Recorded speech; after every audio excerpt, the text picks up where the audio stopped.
ওই শালা বলা দেখে কাজ করতে পারস না? একটা লাশের কিছু হইলে তোর জান্ডা বড় সারে কাঁচা কামড়াইয়া খাইব বলা। মাফ করেন ভাই, আমি এখনই তুলতাছি। ক্ষণিক বাদেই ডাক পড়ল মন্টুর আর গোলাম মোস্তাফার।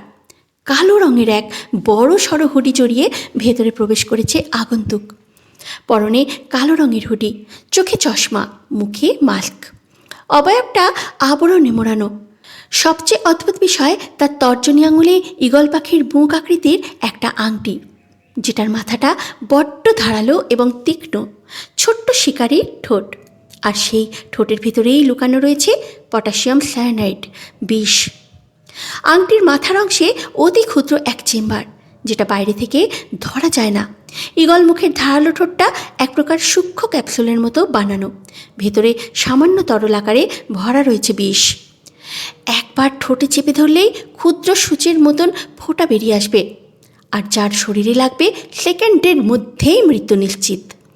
চমৎকার বিষয় হচ্ছে এই আগন্তুকের আন্ডারে কাজ করা প্রতিটি গার্ডের ঘাড়ে এই ঈগল পাখির মুখ আকৃতিটা ট্যাটু হিসাবে বানানো হয়েছে। সেই ট্যাটু দ্বারা বোঝা যায় এই মানুষগুলো এই সিক্রেট স্মাগলারের লোক। তাকে দেখে দুজনেই তটস্থ ভঙ্গিতে সালাম করল। লোকটা ভারী কি কণ্ঠে বলল, কাজ কদ্দূর? মন্টু দাস কাঁপা কাঁপা গলায় বলল, কাল সকালের মধ্যে হয়ে যাবে স্যার। আগন্তুক বাজ পাখির ন্যায় দৃষ্টি বোলায় পুরো রুমে। চারিদিকে শুধু কাটা ছেঁড়া লাশ আর কালকের মধ্যে যেন কাজ শেষ হয়, সন্ধ্যায় সবগুলোকে ডেলিভারি দিবে। মন্টু উপর নিচে মাথা দোলায়। তৎক্ষণাৎ রক্ত পরিষ্কার করা লোকটা রক্ত পরিষ্কার করতে করতে এগিয়ে এলো মপ নিয়ে। কিছুটা রক্ত ছিটকে গিয়ে পড়ে আগন্তুকের হুডিতে।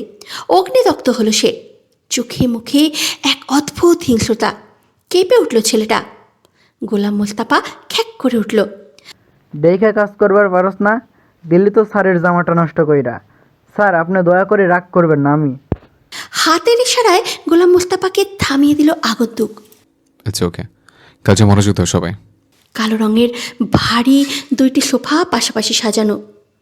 স্থানটিকে আভিজাত্যের আবরণে ঢেকে রেখেছে। পাশে সাজানো গদিগুলো লাল রঙের। তাদের উজ্জ্বল আভা কালোর গভীরতার সাথে মিশে এক অনন্য বৈপরীত্য তৈরি করেছে। সোফাগুলোর ঠিক সামনেই বিস্তৃত ইয়া বড় এক সুইমিং পুল। এর পানির স্বচ্ছতা এতই নিখুঁত যে বাড়ির কালো ও লালের মিশেল অবয়ব নিখুঁতভাবে প্রতিফলিত হচ্ছে তার গভীরে। কখনো মনে হয় পানি লাল আভা ছড়াচ্ছে, কখনো আবার কালো রঙে ঢেকে যাচ্ছে। মনে হচ্ছে রঙের খেলা চলছে। পুল পেরিয়ে কিছুটা এগোলেই সামনে খুলে গেছে এক বিশাল ব্যালকনি, প্রশস্ত আর মুক্ত, যেখানে দাঁড়ালেই বাতাসের স্পর্শে ছুঁয়ে যায় মনকে। ব্যালকনির দণ্ডায়মান পিলারগুলো প্রকৃতির সাথে একাত্ম হয়ে গেছে। চারপাশে মোড়ানো আছে আর্টিফিশিয়াল সবুজ লতাপাতা, যা সূর্যের আলোয় মৃদু ঝিলিক দিয়ে ওঠে। ব্যালকনিতে দাঁড়াতেই চোখে ভেসে ওঠে মুক্ত সীমাহীন নীল আকাশ। ব্যালকনিতে দাঁড়িয়ে আছে ন্যান্সি। পালানোর ফন্দি করছে সে। কিভাবে পালাবে এখান থেকে ভেবে পাচ্ছে না। ও মাই গড, হ্যাঁ ছিল না? শেষমেশ আমার থেকে বাঁচতে সুইসাইড করতে চাচ্ছ? পিছন থেকে আফ্রিদের কথায় হতভম্ব ন্যান্সি দুহাত ভাঁজ করে বুকে গুজে হিস হিসিয়ে বলল, মন তো চাচ্ছে আপনাকে এখান থেকে ফেলে দিই আমি। গা দুলিয়ে হেসে উঠল আফ্রিদ। আরাম করে গিয়ে বসল সোফায়। সেন্টার টেবিলের উপর থেকে সিগারেট নিয়ে লম্বা একটা টান দিয়ে বলল, লিখব তোমার হাতে আমি আমার মরণ, লিখব তোমার হাতে আমি আমার মরণ। চোখ পাকিয়ে তাকালো ন্যান্সি। হুইস্কির বোতলে চুমুক দিয়ে বাচ্চাদের মতো ঠোঁট উল্টে বলল। প্রচণ্ড রাগ লাগলো ন্যান্সির। আনমোনা চোখচোরা নিবদ্ধ করলো আফ্রিদের কাঁধের কাছের শার্টের উপর। কেমন লাল লাল দাগ লেগে আছে, এমন মনে হচ্ছে রক্তের ছিটা। আপনার শার্টে কি এসব? আফ্রিদ দেখল। লালচে দাগটা দেখার পর ভাবুক হলো সে। আচানক হেসে বলল, তোর লিপস্টিকের দাগ। জান কি বাচ্চা, চলো বাসর করে ফেলে। বাসর করতে দেরি হলে আমার বংশধর আসতে দেরি হয়ে যাবে। শিট। লজ্জায় নাক মুখ কুচকে নিল ন্যান্সি। এরকম বান্দাকে কেন যে আল্লাহ পৃথিবীতে রেখেছে সেটাই ভেবে পায় না সে। বিরক্ত হয়ে চলে যেতে চাইল ন্যান্সি। আফ্রিদকে পাশ কাটিয়ে সামনে যেতে চাইলে পা লম্বা করে দেয় আফ্রিদ। হোঁচট খেয়ে সুইমিং পুলের পানিতে পড়ে গেল ন্যান্সি। হেসে কুটি কুটি অবস্থা আফ্রিদের। পানিতে হাবুডুবু খাচ্ছে ন্যান্সি। বাঁচান আফ্রিদ, বাঁচান, আমি সাঁতার জানি না। বসা থেকে উঠে এসে ঠিক পুলের পাশে বসল। অসহায় মুখ করে বলল, আগে বলো তুমি কার? বল বল বল, তুই কার বেবান্দি? পানিতে হাবুডুবু খাচ্ছে ন্যান্সি, নিঃশ্বাস নিতে পারছে না। আফ্রিদের ভাবান্তর নেই কোনো। ন্যান্সি নাকানি চুবানি খেতে খেতে বলল, আমি আমি আফ্রিদ এহসানের। ঘাড় বাঁকালো আফ্রিদ। অট্ট হাসিতে ফেটে পড়ে আফ্রিদ। That's my girl. সহসা পানিতে হাত বাড়িয়ে দিল আফ্রিদ। আঁকড়ে ধরে ন্যান্সিকে। আফ্রিদকে 2 হাতে জড়িয়ে ধরে আছে ন্যান্সি। ছেড়ে দিলেই যেন ডুবে যাবে। হাঁপাতে হাঁপাতে ক্ষোভ নিয়ে বলল, আপনি এমন কেন করছেন? কি চাই, কেন বলুন। আফ্রিদ গা দুলিয়ে হেসে ফেলল। সুর টেনে বলে ওঠে, তোমার চলার ধরন উফ, দেখলে ধুক ধুক করে বুক, দুধে আলতা তোমার রূপ, কাছে আইতে মন চাই খুব, তোমার তুলনাতে কেউ আশেপাশে নাই, তোমার চাউনিতে খালি আগুন ধরায়, আর মনের ঘড়িতে 12টা বাজায়, হিলে আই কই দিতাম সাই, ইউ লুক লাইক নায়িকা নায়িকা নায়িকা, ইউ লুক লাইক নায়িকা নায়িকা নায়িকা, ইউ লুক লাইক নায়িকা নায়িকা নায়িকা, ইউ লুক লাইক নায়িকা নায়িকা নায়িকা। ওষ্ঠজোড়া ফাঁক হয়ে গেল ন্যান্সির। বেয়াদব বেয়াদব, খচ্চর লোক একটা। সহসা পানি থেকে উঠে এলো ন্যান্সি। মাথারি রে, বললাম তো কেন এমন করছে। আচ্ছা আব্বু, সত্যি করে বলো তো, আফ্রিদ এহসানকে আর কেনই বা আপুকে নিয়ে গিয়েছে? তন্নির কথায় ভরকালো মামুন হায়দার। কানের পিঠ বেয়ে গড়িয়ে পড়ল শীতল নোনা জল। হাতের উল্টো পিঠে কপাল মুছে বলল, জানি না ওই আরশিদ আহসান কেন এসব করছে। তন্নির ভীষণ সন্দেহ হচ্ছে নিজের বাবার উপরে। কেন যেন মনে হচ্ছে মামুন হায়দার সব জানেন, অথচ কিচ্ছু বলছেন না। কেনই বা বলছে না সেটাও বুঝতে পারছে না। আচানক খ্যাক করে বলে ওঠেন আফিয়া হায়দার, তুই এখানে কি করছিস তন্নি? যা দ্রুতগতিতে ব্যাগ গোছানো শুরু কর। তন্নি বিস্ফোরিত চোখে তাকায় মায়ের দিকে। অবাক কণ্ঠে শুধোয়, গুছাবো মানে? আমরা কোথায় যাচ্ছি মা? চোখ গরম করে তাকালেন আফিয়া হায়দার। খিটখিটে মেজাজ নিয়ে বললেন, আমরা এ শহর ছেড়ে চলে যাচ্ছি, তুই গিয়ে তৈরি হ। তন্নির মাথার উপর দিয়ে চলে যাচ্ছে সব কিছু। তারা শহর ছেড়ে চলে যাবে, তাহলে ন্যান্সির কি হবে? কিন্তু মা, তাহলে ইলহাম আপুর কি হবে? তোকে ভাবতে হবে না ইলহামকে নিয়ে, যেটা বলছি সেটা কর। তন্নিকে রীতিমতো ধমক দিয়ে পাঠিয়ে দিলেন। আমি জানতাম একদিন না একদিন এরকম দিন আসবে। হলো তো তোমার শান্তি? আরও করো ইলহাম ইলহাম, এখন বোঝো ঠেলা। ওই মেয়ের জন্য শেষমেশ আমাদের শহর ছাড়তে হচ্ছে। থমথমে মুখ করে ড্রয়িং থেকে চলে গেলেন আফিয়া হায়দার। মামুন হায়দারের আজও মনে আছে সেই ছোট ছোট হাতটি যখন নিজের মুঠেই নিয়েছিল, সেদিন থেকে ইলহাম, ন্যান্সি, অ্যাঞ্জেলিনা তার দায়িত্ব হয়ে এসেছে। সে যথার্থ চেষ্টা করেছে নিজের দায়িত্ব পালন করার, অথচ শেষমেশ কী হলো? এহসান মঞ্জিলে আজ যেন উৎসবের ঢেউ। বিশাল বাড়িটা সেজে উঠেছে এক আধুনিক আভায়। চকমকে ক্রিস্টাল স্যান্ডেলিয়ারগুলো ছড়িয়ে দিচ্ছে সোনালি আভা। ঝুলছে ভেলভেট কার্টেন, আর লম্বা হলওয়ে জুড়ে ফ্রেশ ফ্লাওয়ার অ্যারেঞ্জমেন্ট যেন এক পর্ণিল বাগান এনে দিয়েছে ঘরের ভিতর। প্রবেশপথে রাখা রয়েছে golden arch, decorated with fairy lights and ivory drops, যা চোখে পড়তেই মনে হয় যেন কোনো রয়্যাল ওয়েডিং ভেন্যুতে এসে পড়া। সকালের ব্যস্ততা তুঙ্গে লাইটিং টিম স্ট্রিং লাইটস লাগাচ্ছে বাগানের কাছে। ক্যাটারিং স্টাফ সাজাচ্ছে সিলভার কাটলারি আর ফাইন চায়না প্লেটস, আর স্টেজ ডেকোরেটার্স ক্রিস্টাল ব্যাকটপের সাথে পিচ অ্যান্ড শ্যাম্পেইন টোন এর ড্রেপ মিলিয়ে তৈরি করছে ড্রিমি একটি স্টেজ। কিছুক্ষণের মধ্যেই আসবে বিখ্যাত ড্রেস ডিজাইনার এর টিম, যার হাতে তৈরি হবে কনের এক্সক্লুসিভ লেহেঙ্গা, যার ডিজাইন পার্সোনালি অ্যাপ্রুভ করেছেন আফরিদ এহসান। তবে এই extravagant preparation, imported decor and royal touch সত্ত্বেও মাইমুনা এহসানের মনে এক অদ্ভুত শূন্যতা। চোখে মুখে হালকা হাসি থাকলেও তার অন্তরে যেন বিষ ঢেলে দিচ্ছে, ফিসফিসিয়ে বলছে সব কিছু। এত গ্র্যান্ড হলেও ছেলের বউটা তো আর গ্র্যান্ড হলো না। পাতি একটা মেয়েকে বিয়ে করার জন্য কেন যে আফ্রিদা এত উতলা হয়ে উঠেছে সেটাই বুঝতে পারছেন না তিনি। রুমের দেয়ালে দেয়ালে আফরিদ এহসানের ছবি টাঙানো, তাও আবার এই সেই ছবি নয়, স্কাই ড্রাইভিংয়ের ছবি।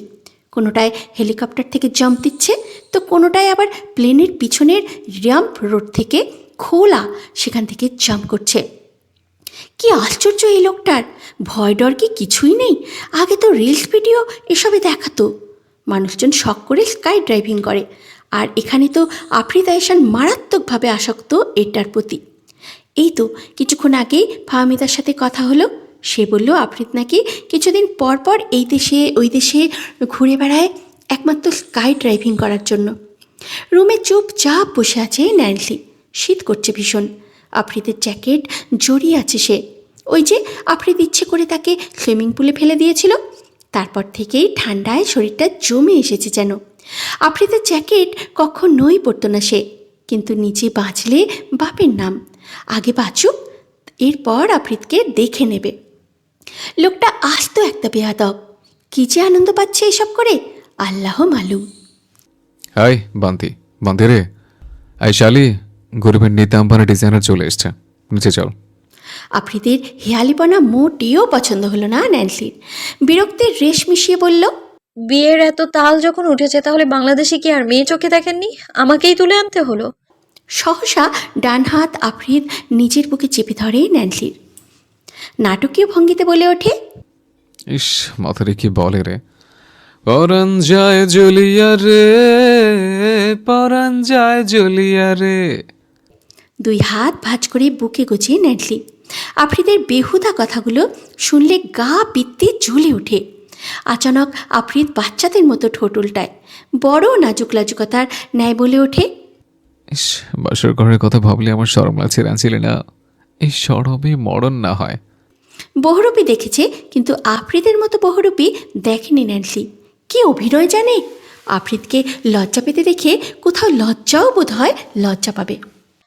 একটা সত্যি কথা বলি, বল। ভাবলিসীন ভাবে বলল আফ্রিদ। ন্যান্সি লম্বা দম নিয়ে বলল, আপনার মতো বেহায়া দুটো দেখিনি আমি আর। আপনার মা আপনাকে মানুষ করতে পারেনি একদমই। নিশ্চুপ আফ্রিদ নিমষ্ট কামড়ে কিছু একটা ভাবল, তারপর একগাল হেসে বলল, এটা তুই একদম সঠিক কথা বলেছিস পরান, এটা নিয়ে আমি অন্তত দুঃখিত। আমার মা আমাকে মানুষ করতে পারেনি বলেই তোকে বিয়ে করছে। তুই আমাকে খাইয়ে দিয়ে বড় করবি, ওকে, আই মিন মানুষ করবি। ওষ্ঠজোড়া ফাঁক হয়ে এলো ন্যান্সির, মস্তিষ্ক ক্রোধে ফেটে যাচ্ছে রীতিমতো। এবার কি তুমি পায়ে হেঁটে যাবে হবু বউ, নাকি করে নিতে হবে? এক পায়ে গুতেই পিছিয়ে গেল ন্যান্সি, হাত উঁচিয়ে বলল, আমি যেতে পারবো। ভুবন ভোলানো হাসিটা ওষ্ঠকোণে খেলে গেল আফ্রিদের। রক্ত চুষি ডাইনি কোথাকার, চাইলে কোলে উঠে রক্ত খেতে পারতে। জানো আর একটা। আবারও হেসে ফেলল আফ্রিদ। হাসিটা বোধ হয় ন্যান্সির সান্নিধ্য পেলেই ওষ্ঠপুটে খেলা করতে থাকে। হন হনিয়ে রুম থেকে বেরিয়ে এলো ন্যান্সি, তার পিছু পিছু আফ্রিদও নিচে আসে। সোফায় বসে আছে ডিজাইনার টিম। ন্যান্সি আসতেই তারা মাপ টাপ নিতে লাগলো।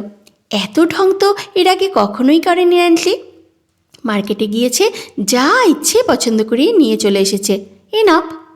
কিছুক্ষণ পরেই ডিজাইনার টিম চলে গেল। সোফায় চুপচাপ বসে আছে ন্যান্সি। কল্পনা এসে বসে পড়ল ন্যান্সির পাশে। ওয়াও, তুমি সত্যিই ভীষণ লাকি গার্ল ন্যান্সি, না হলে কি এত বড় প্যালেসের বড় ছেলের বউ হতে পারতে? কল্পনার কথায় বড় বিরক্ত হচ্ছে ন্যান্সি। এমন একটা ভাব করছে যেন ন্যান্সি বলেছে আমি বিয়ে করতে চাই। ঠিক সেই মুহূর্তে সাব্বির আর নীলাদ্রি বাড়িতে প্রবেশ করলো। হে গাইজ, সাব্বির আরামসে গিয়ে কল্পনার পাশে বসে পড়ল। আবদারে সুরে বলল, ভাবি প্লিজ এক কাপ কফি। কল্পনা ওষ্ঠ বাঁকিয়ে হেসে বলল, এখনই নিয়ে আসছি। কল্পনা কিচেনের দিকে এগিয়ে গেল। সাব্বির আর নীলাদ্রি একত্রে বসেছে। কিয়তক্ষণ পর আফ্রিদও চলে এসেছে। এদিকে মাইমুনা এহসান সোশ্যাল মিডিয়ায় ব্যস্ত। ন্যান্সি চমকালো, আশ্চর্য হলো। এটা কি? সহসা উঠে দাঁড়ালো। তাকে দাঁড়াতে দেখে নীলাদ্রি ভ্রু কুঁচকে শুধায়। কি ব্যাপার, তুমি উঠে গেলে কেন? ন্যান্সি কাঁপা কাঁপা স্বরে শুধালো। ন্যান্সি কাঁপা কাঁপা স্বরে বলল, আপনাদের তিনজনের টি শার্টে ছোপ ছোপ রক্তের দাগ কেন? রক্তের কথা শুনে তিনজনেই নিজেদের দিকে তাকালো। ন্যান্সি আশ্চর্য হচ্ছে, তিনজন আলাদাভাবে বাড়িতে ঢুকেছে। ধরল নীলাদ্রি আর সাব্বির একসাথে এসেছে, কিন্তু আফ্রিদ সে তো আগে থেকেই বাড়িতে ছিল, শুধু কয়েক ঘন্টার জন্য বাইরে গিয়েছিল। তাহলে তাদের তিনজনের একসাথে টি শার্টের কাঁধের কাছে একই জায়গায় রক্তের দাগ কিসের? একটু আগের শার্টটা এখনও পড়ে আছে আফ্রিদ, বদলানো হয়নি তার। নীলাদ্রি নিশ্চুপ। সাব্বির মৃদু হেসে বলল, খুন করে এসেছি ভাবিজান, তাই রক্ত লেগে আছে। সাব্বিরের কথায় বাঁকা হাসলো আফ্রিদ। দুজনেই হাইফাই করে। খুনের কথায় শরীরের কাঁটা দিয়ে ওঠে ন্যান্সির। আই জানকি পাচ্ছে, এত কিছু জেনে তোমার কি লাভ? রুমে যাও, আপাতত তোমার কাজ শেষ। ন্যান্সি স্তব্ধ। এই বাড়ির মানুষগুলোকে বোঝা বড় দায়, বিশেষ করে এই ভাইদের। কেমন যেন রহস্য ঘেরা সবটা। অস্ত্রোপচারের নতুন ফন্দি বানানো হয়েছে। গতবারেও সমুদ্রের রাস্তা ধরে বহু কালো অস্ত্র পাচার করা হয়েছে, যা রাশিয়ান মাফিয়ার ডেরায় ঢুকেছে। সরাসরি রাশিয়ার সঙ্গে কোনো জলপথ না থাকায় অন্য ব্যবস্থা নিতে হয়েছে। স্পেনের উত্তর উপকূলে বিস্কায়ের উপসাগর আটলান্টিক মহাসাগরের অংশ। আটলান্টিক হয়ে জাহাজগুলি ব্রিটিশ চ্যানেল ও উত্তর সাগর পেরিয়ে বাল্টিক সাগরে ধরে, যেখানে রাশিয়ার সেন্ট পিটার্সবার্গ বন্দর অবস্থিত। এটা মাস্টার প্ল্যান, কার আজ পর্যন্ত কেউই ধরতে পারেনি। এবারে জঙ্গলের রাস্তা ধরবে ওরা। গতবার ধরতে ধরতে গিয়েও ধরতে পারল না পুলিশ ফোর্সরা, কিন্তু এইবারে আর সেই ভুল করা সম্ভব নয়। ফোর্স রেডি আছে ইতিমধ্যেই, স্পেশাল ফোর্স। আপাতত তাদের প্ল্যান সম্পর্কে কাউকে অবগত করানো যাবে না। নিস্তব্ধ এই রাত্রিতে বিড়াল ছানার ডাক সত্যিই ভয়ানক শোনায়। আচ্ছা, বিড়াল কি অন্য কিছুর অস্তিত্ব টের পেয়েছে? বোধহয় হতেও পারে। বাহির থেকে ভেসে আসছে কিছু অদ্ভুত জন্তুর হাঁক ডাক। রাত্রি 1:30 ছুঁই ছুঁই, খট খট খট করে শব্দ হয়েই চলেছে। আচ্ছা, এটা কিসের শব্দ? এক পুরুষ, সেই গোপন ঘরের রহস্যবোধ হয়। বড় কাঠের টেবিলের উপরে একটা লাশ রাখা রয়েছে। অপরিচিত এই ব্যক্তিটি কে? এহসান মঞ্জিলে প্রবেশ করা অতটা সহজ নয়, অথচ এই লোকটি নির্দ্বিধায় তা তো হতে দেবে না। পর্দার পেছনে ছায়ামূর্তির দেখা মাত্র সবটা আন্দাজ করে নিয়েছিল আফ্রিদের সার্ভ ব্রেন। অতঃপর ধরে নিল এই সিক্রেট কিলারকে। জিজ্ঞাসা করা সত্ত্বেও কিছু বলেনি এই লোক। আফ্রিদ চমৎকার হেসেছিল। সেই হাসি শরীরের প্রতিটি লোমকূপ কাঁপিয়ে তুলেছিল আগন্তুকের। রাত গভীর, নিস্তব্ধতা চারপাশে মোড়ানো। বৃষ্টির ফোঁটাগুলো জানলার কাছে ধাক্কা খাচ্ছে, যেন সেগুলোও সাক্ষী হতে চায় এই রক্তাক্ত পরিণতির। আগন্তুকের নিথর দেহ পড়ে আছে কাঠের বড় টেবিলের উপরে। এক হাতে এখনও মুঠোবন্দি রাখা একটা ক্লিভার। তার বুকের কাছে ছুরির ক্ষত থেকে ধীরে ধীরে রক্ত গড়িয়ে পড়ছে টেবিলের উপর। আফ্রিদ এহসান হাসল। কি বিভৎস সেই হাসি! ক্লিভারটি দিয়ে আবারও বুকের ক্ষত স্থানে আঘাত করে। খ্যাচ করে চারিদিকে রক্ত ছড়িয়ে ছিটিয়ে পড়ল। খুব বড় একটা ছিদ্র তৈরি করে আফ্রিদ ধীরে ধীরে ভিতরে হাত ঢুকিয়ে হৃৎপিণ্ড টেনে বের করল। হাত জুড়ে রক্তে ছড়িয়ে আছে। আফ্রিদের চক্ষুদয় ঝলমল করছে। সে কিছুটা ফিসফিসিয়ে বলল, আজকে আমি তোর কলিজা ওজন করে দেখব রে, ঠিক কতটা বড় যে তুই আমার বিরুদ্ধে যাস। ধীরে ধীরে দেহের প্রতিটি অঙ্গ খণ্ড খণ্ড করে ফেলল আফ্রিদ। রক্তে মাখামাখি সে, তারপরেও থেমে নেই। ছোট ছোট পিস পিস করে সবগুলোকে বড় একটি পাত্রে তুলে নিল। পানি ভরে নিল মুহূর্তের মধ্যে, জ্বালিয়ে দিল আগুন। ফুটন্ত পানিতে শরীরের অংশগুলো ফুটতে লাগলো। টেবিলের উপরে অবহেলায় পড়ে আছে আগন্তুকের দেহ। দেহ থেকে বিচ্ছিন্ন হওয়া মস্তক এগিয়ে গেল সেই দিক পানে। ফোন বের করে দুটো ছবি তুলে নিল। অতঃপর সেই কাটা মস্তক তুলে দেয়ালে গাঁথা আরেকটি পেরেকটির মধ্যে। এ কি তার নতুন পেন্টিং? সারি সারি মস্তক ঝুলে আছে। দাঁড়িয়ে রইল লোকটা, চোখে কোনো অনুশোচনা নেই, বরং এক ধরনের প্রশান্তি খেলে যাচ্ছে তার ঠোঁটের কোণে। সে জানে ভালোবাসা কখনো কখনো মৃত্যু থেকেও বেশি অন্ধকার হতে পারে। অপেক্ষা করল মাংসগুলো সিদ্ধ হওয়ার। রাত তখন গভীর, চাঁদটা আজ অস্বাভাবিক লালচে। শ্বাসরুদ্ধকর ভয় ছড়িয়ে আছে প্রতিটি কোণায়। লম্বা নিঃশ্বাস টেনে নিল আফ্রিদ। কোকড়ানো চুলগুলো ব্যাক ব্রাশ করে বিড়বিড় করতে লাগলো। Everything is fair in love and war, কিন্তু এটা ভালোবাসা নয়, প্রতিশোধ। ঘুমন্ত এক অর্ধনগ্ন পুরুষকে হাতে পায়ে বেড়ি বেঁধে রাখা রয়েছে। ঈষৎ আলো মুখশ্রী স্পর্শ করা মাত্র জেগে উঠল। চোখ বুজে নিঃশ্বাস টেনে পাগলের ন্যায় বলতে লাগলো, মাংস মাংস খাবো, মাংস দাও আমাকে। Don't sound. আলিয়াজ এক পালিত নরখাদক, যেটাকে সেই গোপন কক্ষে পালন করছে আফ্রিদ এহসান। সিদ্ধ করা মাংসগুলো ছড়িয়ে দিল তার সামনে। ক্ষুধার্ত আলিয়াজ আনন্দে আত্মহারা, চোখে মুখে ব্যাকুলতা, তীব্র ক্ষুধা। খাবে? সবগুলো তোর জন্য। আলিয়াজ তাকিয়ে আছে লাল চোখে। মাংসগুলো তাকে চুম্বকের ন্যায় টানছে। আলিয়াজ আকস্মিক হামলা চালায় লোকটার উপরে। সরে গেল আফ্রিদ। ফিক করে হেসে উঠল। আলিয়াজ ফুসতে ফুসতে বলল, আগে তো খাবো, তোর রক্তের ঘ্রাণ পাই রোজ। Very bad boy. আফ্রিদ আলিয়াজের ফেস মাস্ক খুলে দিল। আলিয়াজ পাগলের মতো সিদ্ধ করা মাংসগুলো ছিঁড়ে ছিঁড়ে খেতে লাগলো। কিয়ৎক্ষণ পরেই মুখে মাস্ক বেঁধে দিল আফ্রিদ। আলিয়াজ পাগলামি করল। সে যে এক নরখাদক।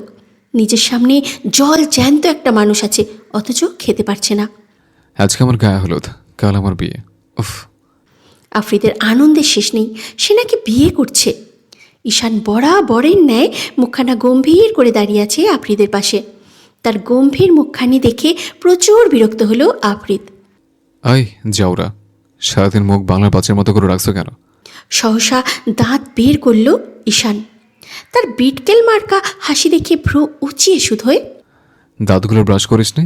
ছি, কি গন্ধ। থতমত খেয়ে গেল ঈশান।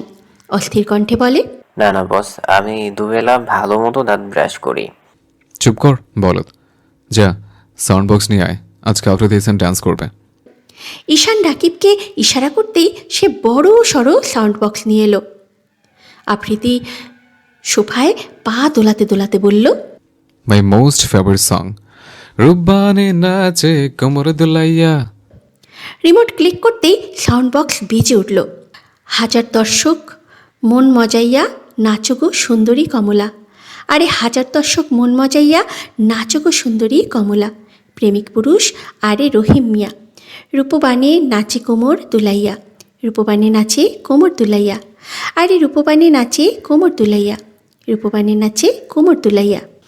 আফ্রিদিদের নাচ দেখে নীলাদ্রি এহসান, সাব্বির এহসান, কল্পনা, ফাহমিদা এবং মাইমুনা এহসান সকলে একত্রে নিচে এলো। আফ্রিদি, ঈশান আর গার্ডদের উড়াধুরা ড্যান্স চলছে। দোতলায় ঘুমাচ্ছিল ন্যান্সি। তীব্র বেগে কর্ণগোচরে গানের সাউন্ড প্রবেশ করতেই থরফরিয়ে উঠে বসল সে। বুকের ভিতর কাঁপছে। তার এত সাউন্ড দিয়ে কে গান শুনছে?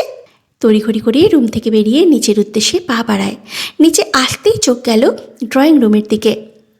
আফ্রিদের এইরকম নাচ দেখে ওষ্ঠজোড়া ফাঁক হয়ে এলো তার। গোল গোল চোখ করে তাকাচ্ছে ন্যান্সি। রাগে ফুসতে ফুসতে নিচে গিয়ে ঠাস করে সাউন্ড বক্সটা দিল বন্ধ করে। সহসা নাচ থেমে গেল সবার। আফ্রিদ পিটপিট করে তাকাচ্ছে ন্যান্সির দিকে। ন্যান্সি ঈশানের দিকে তাকিয়ে দাঁতে দাঁত পিষে বলল, এটা কোন ধরনের গান? ঈশান মাথা চুলকে আমতা আমতা করে বলল, এটা বসের মোস্ট ফেভারিট সং। চুপ শালা, মোটো এটা আমার ফেভারিট সং নয়। দেখ বান্দি, জানকি বাচ্চা, আমার পছন্দের গান হচ্ছে আশিক বানায়। কপালে ভাঁজ পড়ল ন্যান্সির। নাক মুখ কুচকে তিরিক্ষি মেজাজে বলে, অশ্লীল পুরুষ কোথাকার। যেমন অশ্লীল তেমনি পছন্দের গানটাও অশ্লীল। বিরক্ত হয়ে আবারও দোতলার দিকে হাঁটতে লাগলো ন্যান্সি। তার পিছু পিছু ছোটে আফ্রিদ। সাব্বির অদ্ভুত টোনে বল। বাঁকা হাসলো নীলাদ্রি। এই রঙও ওর ধ্বংসের কারণ হবে। অদূরে দাঁড়িয়ে থাকা কল্পনা মুচকি হেসে বিড়বিড় করে আওড়ালো, খেলা তো সবে শুরু, সামনে যে আর কত কি হবে। আরে ওই মাতারি, এত রাগ করিস কেন? সজোরে বাহু টেনে ন্যান্সিকে নিচের দিকে ফেরায় আফ্রিদ। কেঁপে উঠল ন্যান্সির বক্ষপট। ওই নীলাভ মণিচোড়ার দিকে তাকাতে পারে না সে। কেমন জানি নিজের সর্বনাশ দেখতে পায়। ধ্রিম ধ্রিম শব্দটি প্রগাঢ় হচ্ছে। আফ্রিদ কি তার বুকের উথাল পাথাল টের পাচ্ছে? পেলে তো আরও বেশি পেয়ে বসবে। আপনি আমায় কেন ছুঁয়েছেন? কিসের অধিকার? কে আপনি? দুই ধারে মাথা দোলায় আফ্রিদ। নাকের নিচে তর্জনী ঘষে আবারও টেনে নিজের অতি নিকটে নিয়ে এলো প্রণয় কন্যাকে। ওই লাল গালে নিজের চাপদারিযুক্ত গাল ঘষে ফিসফিসিয়ে বলল, বান্দি রে, আমি তোর লিগ্যাল ফাদার। এহেন জবাবে স্তম্ভিত ন্যান্সি। বেহায়া পুরুষ দেখেছে, কিন্তু আফ্রিদের মতো এমন বোধহয় পুরুষ একটাই। ছিটকে দূরে সরে এলো ন্যান্সি, বাহুতে ঘষতে ঘষতে বলল, আপনি কচু বুঝেছেন, কাপুরুষ একটা। কথাটা বোধহয় বুকে লাগলো আফ্রিদের। চক্ষুদয় জ্বলে ওঠে, চোয়াল হয় শক্ত। বড় এক থাবা বসালো ন্যান্সির গালে, চেপে ধরে লাল গাল দুটো, কেমন চিবিয়ে চিবিয়ে বলে, তুই আমার জান বাঁচিয়েছিস। তোকে 0.001% পছন্দ করে বলেই বিয়ে করছে। যেদিন 1% ভালোবাসবো সেদিন বাবুর আম্মু বানাবো। আরেক দফা চমকে উঠল ন্যান্সি। এই লোকটা মুহূর্তে মুহূর্তে গিরগিটির মতো রং বদলায়। ছাড়ুন আমায়, ব্যথা পাচ্ছি আমি। ব্যথার কথা বুঝতে পেরে হাত সরিয়ে নিল আফ্রিদ।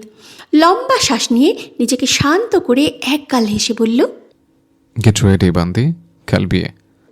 আফ্রিদ রুম থেকে বের হতে পিছু ঘুরতেই ন্যান্সি চেঁচিয়ে উঠল, আমি শপিংয়ে যেতে চাই। ভ্রু বাঁকালো আফ্রিদ, ঘুরে দাঁড়ালো আবারও। কি চাই, আনিয়ে দিচ্ছে। ন্যান্সি আমতা আমতা করে বলল, না, আমি নিজে গিয়ে নিয়ে আসবো। But why? শুকনো ঠোঁট ছেঁড়া আলতো করে ভিজিয়ে নিল ন্যান্সি। মিনমিনে গলায় বলল, মেয়েলি কিছু জিনিস নেব। ঠোঁট উল্টাই আফ্রিদ। কিয়তক্ষণ ভেবে বলে, ওকে, রেডি হ। সকাল সকাল ইয়াম্মি কেক বেকারিতে গিয়েছে পৃথ্বী। 1 সপ্তাহ ধরে এসে খুঁজে গিয়েছে ন্যান্সিকে, অথচ পায়নি। ইলিয়াস লোকটাকে জিজ্ঞেস করলে এড়িয়ে যায় বারংবার। শেষমেশ চেয়েছিল ইতির কাছ থেকে জানতে, কিন্তু তাও পারেনি। ইতিও 2 দিনের জন্য ছুটি নিয়েছিল। পৃথ্বী শুনেছে আজকে নাকি ইতি ফিরেছে কাজে, সেই জন্য সকাল সকাল চলে এসেছে সে। একটা টেবিলে বসে আছে পৃথ্বী, অপেক্ষা করছে কখন কিচেন থেকে বের হবে ইতি।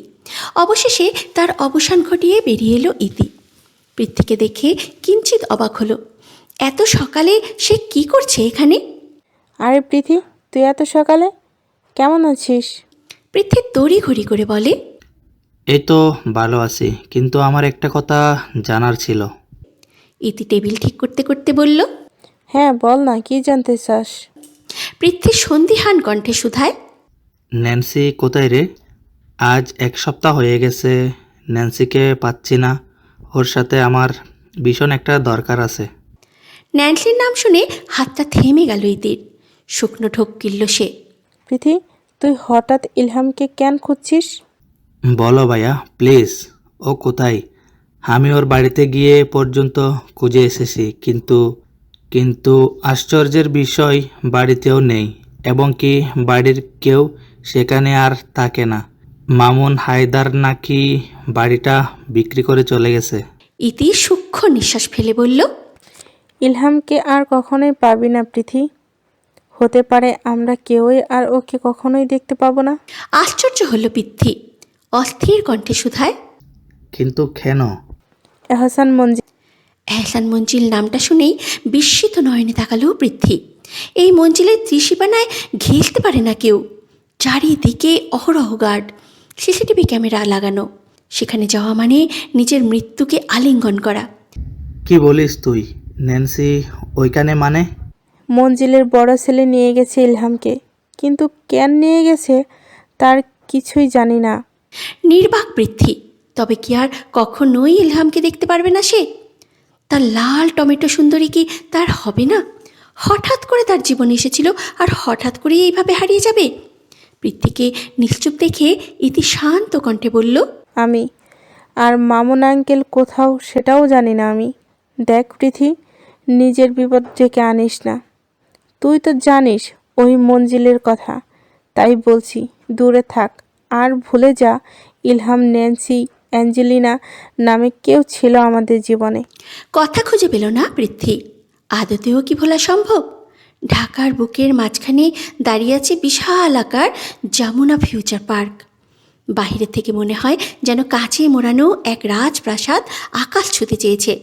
রোদে ঝলসে ওঠা এর বিশাল গম্বুজ, চওড়া প্রবেশদ্বার আর চকচকে কাছের দেয়াল যেন দূর থেকেই চোখের পলক কেড়ে নেয়। ন্যান্সি গাড়ির ভেতরে বসে অবাক দৃষ্টিতে তাকিয়ে আছে।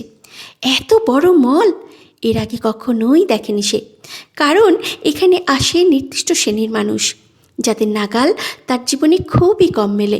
কি হলো জানকি বাচ্চা, দাঁড়িয়ে থাকবে নাকি ভেতরে আসবে? আফ্রিদের কথায় চমকে ন্যান্সি গাড়ি থেকে নামলো। প্রচণ্ড রাগ লাগছে তার। এখানে আসার কারণ হচ্ছে পালিয়ে যাওয়া, কিন্তু এত গাড়ির মাঝখান থেকে পালানো অসম্ভব। প্রবেশদ্বারে পৌঁছাতেই ইউনিফর্ম পরা সিকিউরিটি গার্ড কাচের বিশাল দরজা টেনে ধরল, যেন স্বাগত জানালো। ভেতরে ঢুকেই ন্যান্সি আবার থমকে গেল। চোখের সামনে বিস্তৃত মার্বেল ফ্লোর, উপরে ঝুলে থাকা বিশাল সোনালি ঝাড়বাতি, সারি সারি দোকানের শোকেসে সাজানো বিদেশি পোশাক, জুয়েলারি, দামি সুগন্ধি আর আধুনিক ইলেকট্রনিক্স, সব কিছুই যেন অন্য এক বাস্তবতার অংশ। ঠান্ডা এয়ার কন্ডিশনের স্পর্শে আশপাশের হাওয়াও যেন বিলাসী হয়ে উঠেছে। কিন্তু আশ্চর্য, এত আড়ম্বর অথচ চারিপাশে নীরবতা জমাট বেঁধে আছে। দোকানদারেরা অলস ভঙ্গিতে তাকিয়ে আছে। কোথাও শোপিস সাজানোর টুকটাক শব্দ, দূরে কোনো পরিচ্ছন্নতা কর্মীর মপ টানা, এইটুকুই প্রাণের স্পন্দন। ক্রেতা বলতে বোধ হয় ওরা ছাড়া আর কেউই নেই। What happen Angelina? কেউ নেই কেন? মল খালি কেন? তোর জন্য।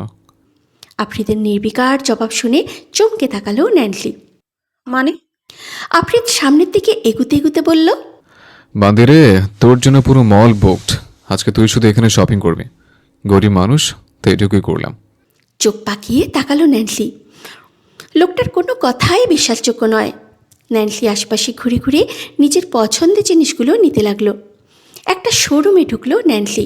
তার চোখ আটকে আছে লাল ভেটভেট ভেলভেট বল গাউন আর তার পায়ে চিকচিকে কালো স্টিলেটো হিলের দিকে। ন্যান্সিকে হিলের দিকে তাকাতে দেখে খ্যাক করে উঠল। এই মাতারি, তুই যদি ভেবে থাকিস সেই হিলটা পরলে তুই সেন্ট্রালা হয়ে যাবি আর আমি পঙ্খিরাজ ঘোড়া চড়ে তোকে নিয়ে যাব, তাহলে বলবো ভুল ভাবছিস। আমি গরিব মানুষ, এই হিল কিনে দেওয়ার টাকা নেই আমার কাছে। ওই সামান্য টাকা পয়সা ওদেশে ওদেশে পড়ে আছে। আফ্রিদের ভাবলেশীন কথায় ক্ষিপ্ত হলো ন্যান্সি। পুরো একটা মল বুক করে ফেলেছে। মানুষ হোটেল বুক করে, সেখানে এই লোক মল বুক করেছে, আর এখন ন্যাকামি করে বলছে গরিব মানুষ। অসভ্য বেয়াদব পুরুষ। প্রচণ্ড রাগে সামনের গ্লাসে হিল দিয়ে আঘাত করে ফেলল। ছচ্ছর করে গ্লাস ভেঙে ঝনঝন করে পড়ল নিচে। থতমত খেয়ে গেল ন্যান্সি, পিছিয়ে গেল 2 পা। সে তো ভাবতেই পারেনি সামান্য আঘাতেই এটা ভেঙে যাবে। আফ্রিদ নিশ্চুপ। ভেতরের লোকটা তেড়ে আসতে নিলে আঙুল দেখালো আফ্রিদের। আফ্রিদের ইশারা বুঝতে পেরে কাচুমাচু করে লোকটা সরে এলো। কথা খুঁজে পেল না ন্যান্সি। নিজের দোষ ছাড়াতে আমতা আমতা করে বলল, বেয়াদব পুরুষ, নেব না আমি কিছু। হনহনিয়ে শোরুম থেকে বেরিয়ে গেল ন্যান্সি। হো হো শব্দে হেসে উঠল আফ্রিদ। খট খট খট করে কিছু একটা শব্দ হচ্ছে। শব্দটা এতটাই প্রকট ছিল, ঘুমন্ত ন্যান্সি জেগে উঠেছে। কি আছে বাইরে? কিসের শব্দ হচ্ছে? ধর ফড়িয়ে বিছানা ছেড়ে উঠে দাঁড়ালো ন্যান্সি। মনে হচ্ছে খুব কাছেই কিছু একটা কাটা হচ্ছে। এই রাত বিরতে কী কাটা হচ্ছে? ভেতরের উত্তেজনা সামলাতে পারছে না ন্যান্সি। ওড়না জড়িয়ে দরজাটা খুলে বাইরে পা রাখলো। পুরো বাড়ি অন্ধকারে ডুবে আছে। পা টিপে টিপে শব্দ অনুসরণ করে করিডোর পার করে সামনের দিকে এগোতে লাগলো। প্রথম রুমটা আফ্রিদ আহসানের। ওদিক থেকে তো শব্দটা আসছে। ওদিকে আর তো কোনো রুম নেই। বড় একটা ব্যালকনি রয়েছে, তার ঠিক মাঝখানে ইয়া বড় অ্যাকোরিয়াম রাখা। কে আপনি? ঘুরে দাঁড়ালো লোকটা। নীলাভ মণিজোড়া চিনতে ভুল হয়নি ন্যান্সির। আফ্রিদ এহসান। আপনি এত রাতে এখানে? মাথার কোকড়ানো ঢেউ খেলানো চুলে আঙুল বোলায় আফ্রিদ। কাম। ন্যান্সি কুটি কুটি পায়ে এগিয়ে গেল। এত রাতে আফ্রিদকে দেখে বেশ অবাক হলো তার। আপনি বললেন না এত রাতে কি করছেন এখানে? মাই পিরানা ফিশ আর হাংরি। হাত থেকে মাংসের বড় থালাটা তুলে রাখলো আফ্রিদ। রক্তে রাঙানো মুখশ্রী, হৃৎপিণ্ড ধুকপুক করছে ন্যান্সির। পিঠের সিদ্ধারা রেখা অনুযায়ী ঘাম গড়িয়ে গেল। কালো প্যান্ট এবং নেভি ব্লু টি শার্ট পরা আফ্রিদ। শরীরের বেশিরভাগ অংশই রক্ত লেগে আছে। ন্যান্সি পিছুতে লাগলো। 2 কদম পিছিয়ে গিয়ে থাই গ্লাসের সাথে ধাক্কা খেল। আফ্রিদ তাকিয়ে আছে। লম্বা চুলগুলো টান দিয়ে খুলে দিল বলিষ্ঠ হাতের পুরুষটি। অকস্মাৎ এহেন কাণ্ডে দৃষ্টি মেলে তাকালো ন্যান্সি। যেই না সে মুখ তুলে তাকায়, ঠিক পর মুহূর্তে খিচিয়ে বুঝে এলো আকিদয়। ঠোঁটের ভাঁজে আরও একটি অধৈর্যগুলির প্রবেশ করা অনুভব করল সে। থমকে গেল কিয়তক্ষণের জন্য। নিঃশ্বাস আটকে এলো তার। কি হচ্ছে তার সাথে? ঘন ঘন নিঃশ্বাস নিচ্ছে আফ্রিদ। ধীরে ধীরে স্পর্শগুলো গভীর হতে লাগলো। মিনিটের পর মিনিট চলে গেল। ছেড়ে দিল আফ্রিদ। ন্যান্সি স্তম্ভের ন্যায় বসে আছে। গালের দুপাশে আঙুল চেপে ধরে আফ্রিদ কিছুটা হিসিয়ে বলল, লিপস্টিক চেঞ্জ করবে বান্দি, টেস্টটা ভালো লাগেনি। নেক্সট টাইম যেন এই টেস্ট না পাই। আচ্ছা, ফার্স্ট কিসিংয়ের মজাই নষ্ট হয়ে গেল। থাক পাল। আফ্রিদকে ধাক্কা দিয়ে সরিয়ে দিল ন্যান্সি। গালি স্বরূপ ছুড়ে দিল তীক্ষ্ণ বাক্য, নষ্ট পুরুষ। গা দুলিয়ে হেসে উঠল আফ্রিদ। এগিয়ে গেল অ্যাকোরিয়ামের দিকে। পিরানা ফিশ, এগুলো মাংস খেকো মাছ। মানুষের মাংস পর্যন্ত খায়। ন্যান্সি ঠোঁট মুছে আইঠাই করে শুধায়, এগুলো কে পালে? মাছগুলোকে দেখলেই ভয় হচ্ছে ন্যান্সির। আফ্রিদ হাসল। হাসিটা একমাত্র ন্যান্সির জন্য। হয়তো তাকে কখনোই হাসতে দেখা যায় না। ন্যান্সির সান্নিধ্য পেলেই ভুবন ভোলানো হাসিটা ঠোঁটের কোণে লেপ্টে থাকে তার। হাতের একটি গ্লাভস খুলে ন্যান্সির হাতে পরিয়ে দিতে বলল, এগুলো ইদ্রান আর আফ্রিদ পালে। ন্যান্সি চকিত দৃষ্টি তুলে তার দিকে তাকায়। ইদ্রান কে সে? আমি। আফ্রিদের কথার অর্থ বুঝে উঠতে পারছে না ন্যান্সি। ইদ্রান নামটা প্রথম শুনল সে। রাগে ফুঁসতে ফুঁসতে বলল, আপনি কি জানেন আপনি খুব অভদ্র আর অসভ্য? আপনাকে আমার ভয় লাগছে। এবারেও হাসল আফ্রিদ। নিজের কাজটা শেষ করে হাত সরিয়ে নিল। ন্যান্সি ফাঁকা ঢোক গেলে। আফ্রিদ কিছুই বলল না। শিথিল দৃষ্টি নিবদ্ধ করে ন্যান্সির পানে পাশে থাকা পাত্রটি ফের তুলে নিল। এগিয়ে এসে ন্যান্সির দিকে দেয়, অর্থাৎ এখান থেকে মাংস তুলে মাছগুলোকে দিতে। ন্যান্সি তাই করল। ছোট ছোট পিস করা মাংসগুলো একে একে পিরানা মাছগুলোকে খেতে দিতে লাগলো। পানিতে দেওয়া মাত্রই মাছগুলো কে কার আগে খাবে একরকম তাড়াহুড়ো করছে। আফ্রিদ গম্ভীর স্বরে বলল, যতটুকু দেখছো তুমি তার চেয়ে বেশি আমি খারাপ। তোর ভাবনার থেকে বেশি আঞ্জেলিনা। হতে পারে তুই ভাবতে পারবি না ঠিক কতটা খারাপ আমি। এই যে মাংসগুলো দেখতে পাচ্ছ, এগুলো হতে পারে কোনো মানুষের মাংস। হাতে নেওয়া পাত্রটি বিকট শব্দ করে নিচে পড়ে গেল। ভয়ে আঁতকে ওঠে ন্যান্সি। আফ্রিদ এক পেশে হেসে উঠল। চেয়েও মজা করছিলাম। ধ্যাত মাতারি, এটুকুতে এত ভয়? দুই ফোঁটা ঢোক গেল ন্যান্সি। এ কেমন মজা! এখন তো তার আরও বেশি ভয় করছে এই লোকটাকে। আফ্রিদ এক পা এগুতেই চেঁচিয়ে উঠল ন্যান্সি, কাছে আসবে না বলে দিচ্ছি, তাহলে কিন্তু আমি। হেসে কুটি কুটি অবস্থা আফ্রিদের। পরনের সফেদ জ্যাকেটটা ছুঁড়ে খুলে ফেলে দিল অদূরে। ঠোঁটে ঠোঁট চেপে বলল, হটনেস ডিয়ার, ডু সামথিং না। তুমি কিছু করো আর নয়তো আমি করি। দম মেরে গেল ন্যান্সি। তড়িৎ গতিতে সরে এলো। তুতলে বলল, যদি কিছু করতে আসেন তাহলে আপনার জায়গা মতো কিক করবো একদম। এবারে পেট ফেটে হাসি বেরিয়ে এলো আফ্রিদের। ধীরে ধীরে শার্টের উপরের বোতামগুলো খুলতে খুলতে বলল, আমার জায়গা মতো কি করলে তো তোরই সমস্যা বান্দি। পরে আমি। চুপ করুন অসভ্য লোক কোথাকার। আফ্রিদ থামলো তো নাই, উল্টে বড় বড় কদম ফেলে এগিয়ে এলো। টেনে ধরল ন্যান্সির পরনের ঢিলা ঢালা টি শার্টের সামনের অংশটি। মেয়ে ভিতরে মেয়েলি অংশটুকু দেখতে পাওয়া যাচ্ছে। কানের লতিতে ঠোঁট ঠেকিয়ে ফিসফিসিয়ে বলল, ইনারের কালার পছন্দ হয়নি? লজ্জায় ভয়ে মুখ কুঞ্চিত করল ন্যান্সি। হাত চেপে ধরে আফ্রিদের। দেখুন ছাড়ুন বলছি, একদম ফাজলামো করবেন না। ফাজলামি করবো না আমি তো অন্য কিছু করবো। সব কিছু নিষ্পেষ করছে। কাল বিয়ে, রাতে বাসর। ফিলিংস কেমন? ন্যান্সি ব্যঙ্গ করে বলল, কচু গাছে দড়ি দিয়ে মরে যাওয়ার মতো ফিল হচ্ছে। ফিচেল হেসে উঠল আফ্রিদ। হাসলে নীলাভ মণিজোড়ার চোখ নখ খানিকটা বুঝে আসে। আজও তাই হয়েছে। গায়ে হলুদ হয়েছে সকালে।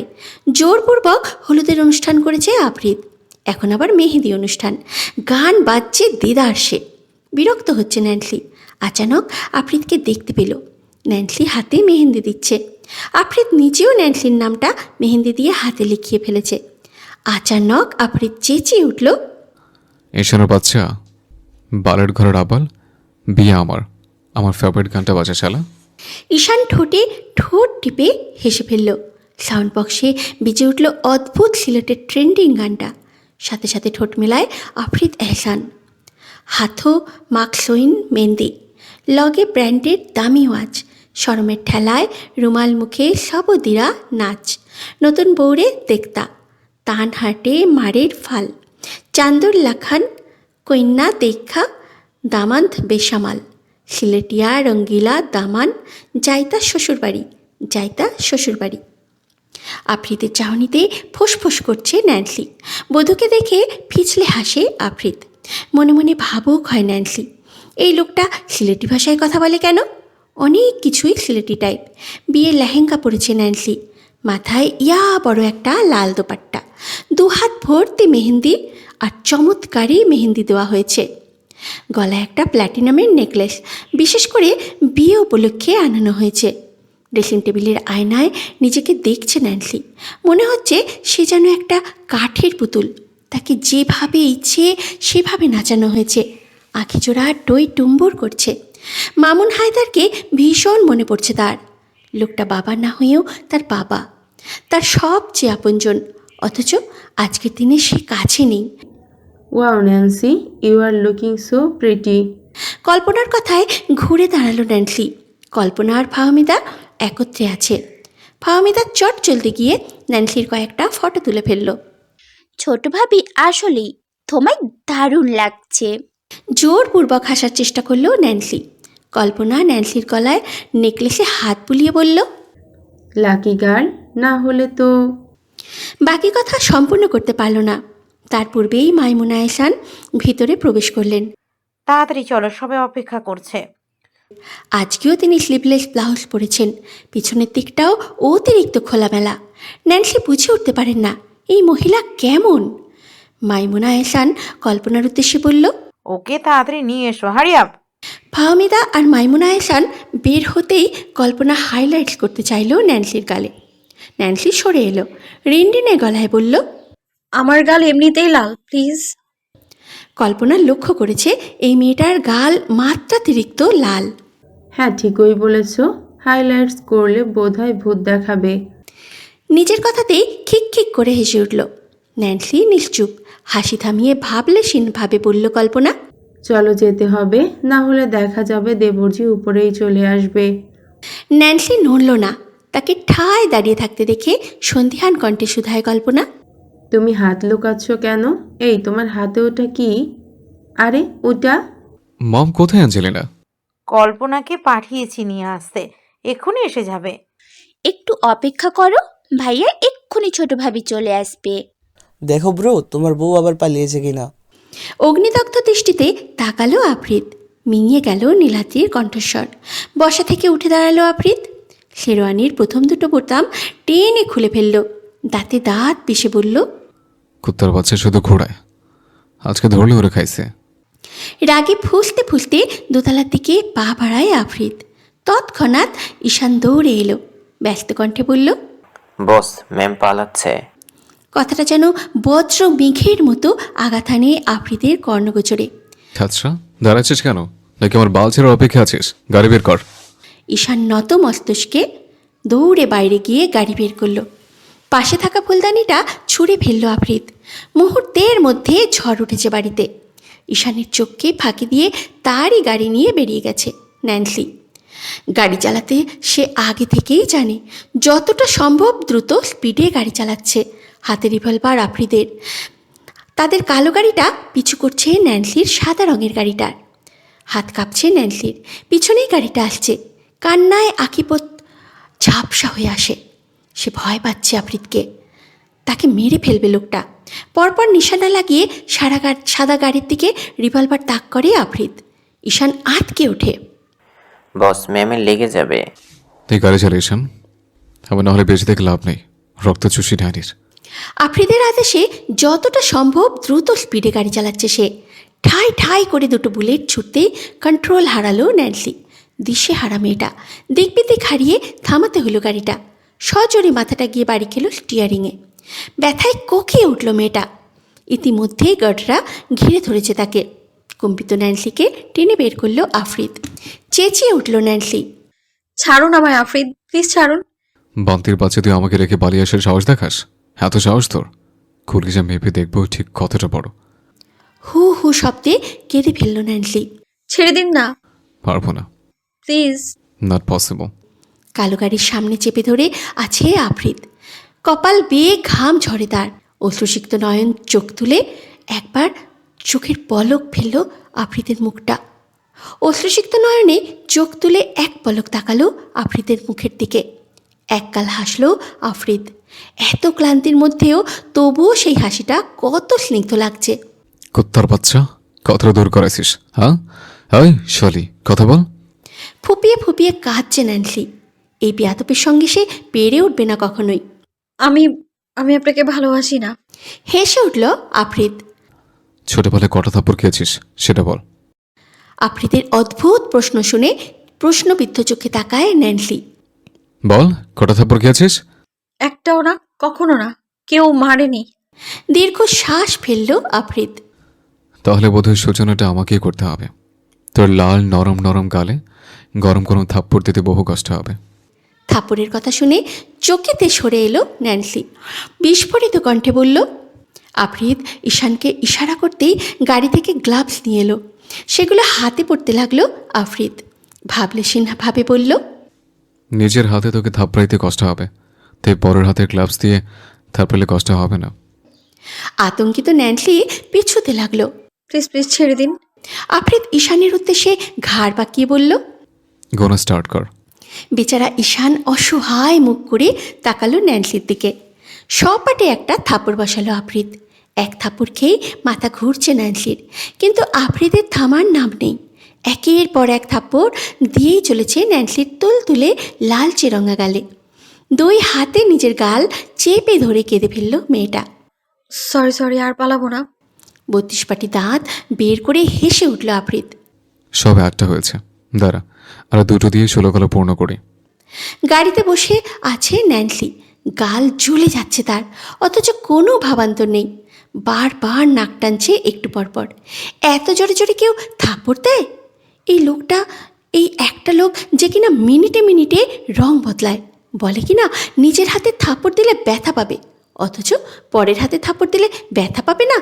আচ্ছা, এটা কোনো যুক্তি হলো? আচ্ছা, গ্লাভস কি সে নিজে পরেনি? পড়েছে তো, তাহলে এত ঢং করার কি আছে? এই ন্যান্সি মেয়েটার মতো নাটকবাজ একটাও দেখিনি। দাঁত কেড়ে মিড়িয়ে বলল কল্পনা। উফ মম, দেখছেন আপনার বড় ছেলের বউ কিভাবে আমাকে মেরেছে? চোখ গরম করে তাকালেন মাইমুনা হেসান। তোমার এই ন্যাকামি কিছুক্ষণের জন্য বন্ধ রাখবে কল্পনা? মুখ ভার করে তাকালো কল্পনা নীলাদ্রির দিকে। নীলাদ্রি বিরক্তিকর কণ্ঠে বলল, তুমি ওকে এসব কেন বলছো মম? যা করেছে ভাইয়া করেছে, ফালতু একটা মেয়ের পেছনে ছুটেছে। সাব্বির ভাবলেশীনভাবে বলল, খুব শীঘ্রই ভাইয়ের ধ্বংস হতে চলেছে, জাস্ট ওয়েট অ্যান্ড ওয়াচ। এমন মুহূর্তে ভেতরে প্রবেশ করলো আফ্রিদ। বাহু টেনে ধরে আছে ন্যান্সির। এই কাজে বিয়ে পড়া। বয়স্ক কাজী সাহেব কাঁপছেন। এটা আদৌতেও কি বিয়ে হচ্ছে? বিয়ে পড়ানো শুরু করলেন তিনি। কবুল বলার মুহূর্তে বেঁকে বসল ন্যান্সি। আফ্রিদ এহসান ধৈর্যের পরীক্ষা দিতে পারছেন না আর। তুই কবুল বলবি, তোর দাদি কবুল বলবে। তাহলে আমার দাদিকেই বিয়ে করে নিন না। ন্যান্সির তেরা কথায় ক্ষিপ্ত হলো আফ্রিদ এহসান। সহসা বসা থেকে উঠে এসে গলা চেপে ধরল ন্যান্সির। রুষ্ট কণ্ঠে তেজ দেখিয়ে বলে ওঠে, বলবি না তুই কবুল? বলবি না? নিশ্চিদ্র নীরবতা ভেদ করে উঠল কাশির শব্দ।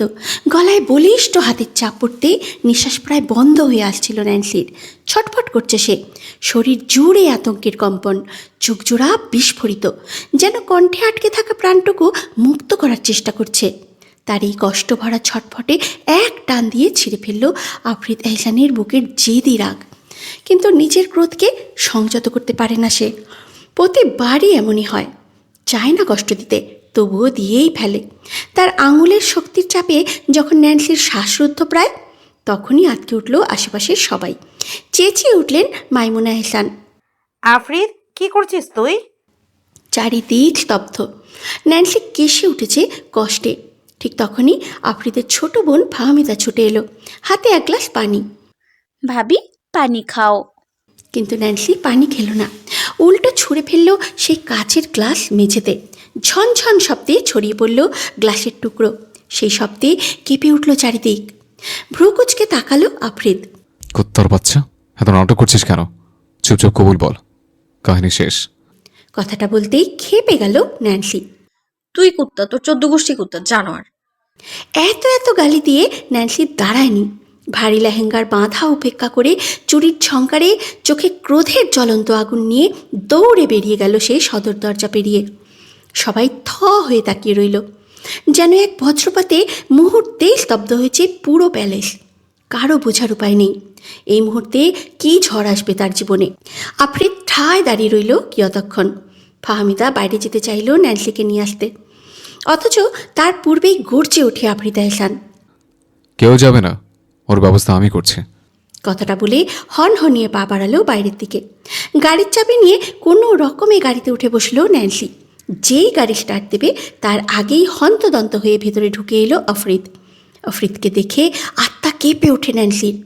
জান, আমি বিয়ে করব না আপনাকে। কথাটা বলেই তাকে ধাক্কা দিয়ে গাড়ির ভেতরে ফেলে দিল আফ্রিদ। নিজের ভারী দেহটা রীতিমতো চাপিয়ে দিল ন্যান্সির ছোটোখাটো দেহের উপরে। গাল চেপে ধরে হিসিয়ে বলে ওঠে, একটু আগে কি বললি? আমি জানোয়ারের বাচ্চা? আমি কুত্তার বাচ্চা? চোখের পাতা কাঁপছে ন্যান্সির, দম নিতেও কষ্ট হচ্ছে তার। বেয়াদব পুরুষ 100টা গালি দিলেও সমস্যা নেই, অথচ ন্যান্সি একটা গালি দিয়েছে তাতেই দোষ। বারে, আপনি গালি দিতে পারেন, তাতে দোষ নেই, আর আমি দিলেই দোষ? মানে আপনার 7 খুন মাফ আর আমার বেলায় ফাঁসি? প্রত্যুত্তরে কিচ্ছু বলল না আফ্রিদ। আবারও তাকিয়ে আছে ন্যান্সির দিকে। পিনপতন নীরবতা ভেঙে শান্ত কণ্ঠে বলল, চুপচাপ ভেতরে যাবে আর ভালো মেয়ের মতো কবুল বলবি।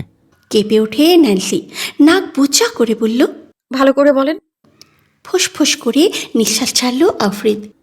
আমার জান কি বাচ্চা, কবুলটা বলে দে। এবারেও নড়ল না ন্যান্সি। পায়ে ধরে ক্ষমা চান, তারপর কবুল করব। আফ্রিদের ধৈর্যের বাঁধ ভেঙে যাচ্ছে। ন্যান্সি তাকে আশ্চর্যের সীমান্তে পৌঁছে দিয়ে পা দিয়ে ঠেলে গাড়ির গ্লাসের সাথে চেপে ধরে আফ্রিদকে। বুকের উপরে লম্বালম্বিভাবে পা মেলে দিয়ে বলল, ধরুন পা। আফ্রিদ তাকিয়ে আছে নির্নিমেষ কম্পিত ন্যান্সির দিকে। হাত পা কাঁপছে, তারপরেও কতটা সাহস নিয়ে তার বুকের উপরে পা রেখেছে। বাঁকা হাসলো আফ্রিদ, পায়ের পাতায় ছোট্ট করে চুমু দিয়ে বলে, মাফ চাই জান, এবার অন্তত হয়। সহজে যেতে চায় না সে। মাফিয়া কিংকে কি বিয়ে করা যায়? দেখুন, চলে যান এখান থেকে। আমি আপনাকে বিয়ে করতে চাই না, আর না আপনাকে ভালোবাসি আমি। যাকে ভালোবাসি না তাকে কেন বিয়ে করব আমি? এতক্ষণে ভেতরে চেপে রাখা রাগ ফেটে বেরিয়ে এলো আফ্রিদের। পা সরিয়ে ন্যান্সিকে চেপে ধরে আফ্রিদ, চিবিয়ে চিবিয়ে বলে, সবার ভালোবাসা লাগবে না আমার, আমার তোকে চাই। ভয়ে কাঁপতে থাকা ন্যান্সি আইঠাই করে আওড়ালো, দেখুন, এইভাবে আমার দেহ পাবেন কিন্তু মন কখনোই পাবেন না। গা দুলিয়ে হেসে উঠল আফ্রিদ। আপাতত তোর দেহ চাই, মন ধুয়ে কি আমি পানি খাবো? রাখ তোর মন তোর কাছে। কথাটা বলেই গলদেশে শক্ত একটা কামড় বসালো আফ্রিদ। অঝরে কেঁদে ফেলল ন্যান্সি। ব্যথা পাই আমি। বিয়ে করবি কিনা? যদি কবুল না বলিস তাহলে গাড়ি কাঁপবে। গাড়ি কাঁপবে কথাটা শুনে থমকে গেল ন্যান্সি। মস্তিষ্ক কথাটা ধরতে পারল না। মুখ তুলে হাসি হাসি চোখ করে তাকালো আফ্রিদ। সোজা সাপটা কবুল না বলে গাড়ি কাঁপবে, তারপর অন্যভাবে। কথাটার অর্থ বুঝতে পেরেই চেঁচিয়ে উঠল ন্যান্সি। করব বিয়ে, সরুন আপনি। ভাবলেশীনভাবে সরে গেল আফ্রিদ। নেমে এলো গাড়ি থেকে ন্যান্সিকে নামতে বলে। Stop your fucking drama and come. হাঁসফাঁস করতে করতে গাড়ি থেকে বেরিয়ে এলো ন্যান্সি। পিটপিট চোখ করে বারবার দেখছে আফ্রিদকে। বেয়াদব পুরুষ তার জীবনটা শেষ করে দিল। বর্তমান মাথাটা ঝিমঝিম করছে ন্যান্সির। লম্বা একটা ঘুম দিয়ে অবশেষে উঠে বসল বিছানায়। নরম তুলতুলে বিছানায় শুয়েছিল সে। পুরো রুমটা অন্ধকারে ডুবে আছে। চারিদিকে দৃষ্টি বুলিয়ে দেখতে চেয়েও ব্যর্থ হলো ন্যান্সি। মস্তিষ্কে চাপ প্রয়োগ করতেই মনে পড়ল তার পালানোর কথা। সে তো বাসুর ঘর থেকেই পালিয়ে গিয়েছিল আফ্রিদকে ঘুমের ওষুধ খাইয়ে। কিন্তু পরে আফ্রিদ তাকে রাস্তায় ধরে ফেলেছে। আশ্চর্য, এই লোকটা এমন কেন? পালালেও লুকালেও বোধহয় আমাকে ধরে নিয়ে আসবে। রাগে থরথরিয়ে কাঁপছে ন্যান্সির শরীর। কোথায় লোকটা এখন? ভেতরের উত্তেজনা চেপে রাখতে না পেরে উঠে দাঁড়ালো ন্যান্সি। এখনও শরীরে বিয়ের লেহেঙ্গার সাথে ব্লাউজ এবং ভেতরে পরা জিন্স প্যান্টটা রয়েছে তার। তবে ভালো করে চোখ বোলাতেই বুঝতে পারল নেকলেস, হাতের চুড়ি টুড়ি এবং কি দোপাট্টার সাথে সাথে লেহেঙ্গাটাও খুলে রাখা হয়েছে। এগুলো যে বাজে পুরুষটা করেছে তাতে বিন্দু মাত্র সন্দেহ নেই ন্যান্সির। গায়ে ওড়নাটা টেনে জড়িয়ে বাইরের দিকে পা বাড়ালো ন্যান্সি। নৈশব্দে হেঁটে গেল নিচের ড্রয়িং রুমে। আশ্চর্য হচ্ছে ন্যান্সি, এটা তো এহসান মঞ্জিল নয়, তাহলে এই বাড়িটা কার? কোথায় আছে ন্যান্সি? বুকের ভেতরে ধুকপুক ধুকপুক করছে ন্যান্সির। আফরিদ, আফরিদ কোথায় আপনি? মিস্টার এহসান কোথায় আছেন আপনি? এত হাঁক ডাক করেও খুঁজে পেল না আফরিদকে। ঘুটঘুটে অন্ধকারে কিছুই স্পষ্টভাবে দেখতে পাচ্ছে না ন্যান্সি। গলা শুকিয়ে আসছে মেয়েটার, এক্ষুনি পানি খাওয়া প্রয়োজন তার। আশেপাশে হাতড়ে ফ্রিজের দিকে এগিয়ে গেল ন্যান্সি। ফ্রিজ খোলা মাত্রই গলা ফাটিয়ে চিৎকার করে ওঠে ন্যান্সি। পিছুতে লাগলো সে। কাটা মাথা, হ্যাঁ শুধু আস্ত এক কাটা মাথা রাখা রয়েছে ভেতরে। চোখগুলো কেমন করে তাকিয়ে আছে তার দিকে। হাত পা বরফের ন্যায় জমে আসছে তার। এলোমেলোভাবে দৌড়ে আবারও সিঁড়ির দিকে গেল ন্যান্সি। ভয়ে আতঙ্কে কান্না করে দিয়েছে সে। আফরিদ, আফরিদ! চিৎকার করে উপরে উঠে এলো এলোমেলোভাবে। দৌড়ে চলেছে ন্যান্সি। আচানক পাহাড়ের মতো লম্বাটে লোকটার সাথে ধাক্কা খেলো। এক নজর লোকটার দিকে তাকিয়ে দেখে সেই নীলাভ মণিজোড়া। ভয়ে দুহাতে জড়িয়ে ধরে অপ্রিয় বাজে পুরুষটাকে। আফরিদ, ওখানে ওখানে মাথা, কাটা মাথা। আফরিদকে ঠিক এতটাই শক্ত করে জড়িয়ে ধরেছে ন্যান্সি, লম্বা নখগুলো গেঁথে যাচ্ছে আফরিদের পৃষ্ঠদেশে। রিল্যাক্স, কিছু হয় নেবে। না না, আমি দেখেছি ফ্রিজে ওই চোখ আমার দিকে তাকিয়ে আছে, আমি দেখেছি তো। আফরিদ দু হাতে টেনে কোলে তুলে নিল ন্যান্সিকে। দুপায়ে আফরিদের কোমর জড়িয়ে ধরতে বাধ্য হয় ন্যান্সি। তারপরেও আফরিদকে ছাড়ে না সে। আফরিদ বেশ আন্দাজ করতে পেরেছে ঠিক কতটা ভয় পেয়েছে সে।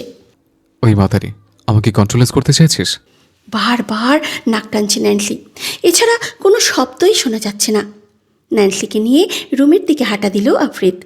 অন্য হাতে পকেট থেকে ফোন বের করে ফটাফট টাইপ করলো ঈশানের উদ্দেশ্যে। রেড সাইলেন্ট ম্যানার এর রয়েছে তারা। আফরিদ বাধ্য হয়েই ন্যান্সিকে এখানে নিয়ে এসেছে। বেহুশ ন্যান্সি জেগে ওঠার আগেই তাকে নিয়ে মঞ্জিলে ফিরবো বলে ভেবেছিল আফরিদ, কিন্তু তা আর হলো কই। তার অ্যাঞ্জেলিনা তো আগেই উঠে ফ্রিজ খুলে ফেলেছে। রুমে এসে ন্যান্সিকে বিছানায় বসাতে চাইল আফরিদ, কিন্তু নামলো না ন্যান্সি। দু পায়ে শক্ত করে জড়িয়ে আছে আফরিদের কোমর। মাতারি নামবে না? গলদেশে লুকানো মুখখানি বের করে আনলো ন্যান্সি। কাঁপছে রমণীর অঙ্গ প্রত্যঙ্গ। অভ্যন্তরে যেন ঘূর্ণিঝড় সৃষ্টি হয়েছে। ন্যান্সি ভেজা স্নিগ্ধ মুখখানি দেখে খেই হারায় আফরিদ। লালচে গালে বাইট করতে ইচ্ছে করে।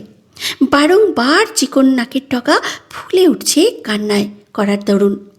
মুখের উপরে লেপ্টে থাকা মোলায়েম চুলগুলো আঙুলে সরিয়ে দিল আফরিদ। জানকি বাচ্চা, ভয় পেয়েছিস?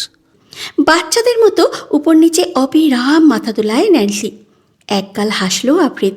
নিজের লম্বা নাকের সাথে ন্যান্সির চিকন ছোট্ট নাকটা ঘষে বলে, তোর এই লাল গাল দুটোতে একটু চুমু খাই। বোকা বোকা নেত্রে পল্লব ঝাপটায় ন্যান্সি। অদ্ভুত এক অনুভূতি। অসভ্য বাজে পুরুষ নাকি অনুমতি যাচ্ছে। আফরিদ কি আদতেও অনুমতি চাওয়ার মানুষ? ন্যান্সির ভাষ্যমতে জানোয়ার, সে একটা জানোয়ার। অনুমতি চাচ্ছি না, আমি তোকে বলছি। কথাটা বলেই লালচে আভায় রঙিন গালে দন্ত বসিয়ে দিল আফরিদ। চক্ষুদয় খিচিয়ে বুঝে নিল ন্যান্সি। আঁকড়ে ধরে আফরিদের ঘাড়। শক্ত হয়ে আসে পেঁচানো পা। একটু ঢিলা হলেই তো পড়ে যাবে। টিমটিমে লাইটের আলোয় বসে আছে নীলাদ্রি। একের পর এক বস্তা আসছে তাদের এহসান ইন্ডাস্ট্রির গোডাউন থেকে। সেগুলোর হিসেব করাই তার কাজ। একটা বস্তাও যদি গায়েব হয় বা এদিক থেকে সেদিক হয়, তাহলে আফরিদ জবাই করে ফেলবে রীতিমতো।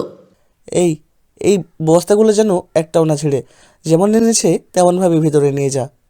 প্রত্যেকটা কাজের লোক ঠিকঠাকভাবে বস্তাগুলো ভেতরে গোডাউনে নিয়ে যেতে লাগলো।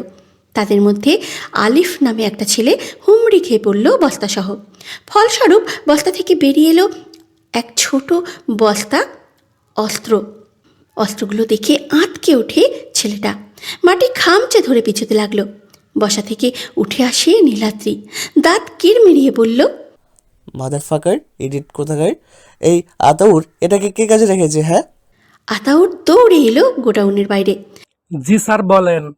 নীলাদ্রি তীব্র রাগ নিয়ে আওড়ালো, এই মূর্খকে কাজে নিয়েছিস তুই? তোকে বলেছিলাম তো প্রফেশনালগুলাকে কাজে নিতে। আতাউর ততস্থ ভঙ্গিতে এক নজর দেখলো আলিফের মুখপানে, সপাটে একটা চর বসিয়ে বলল,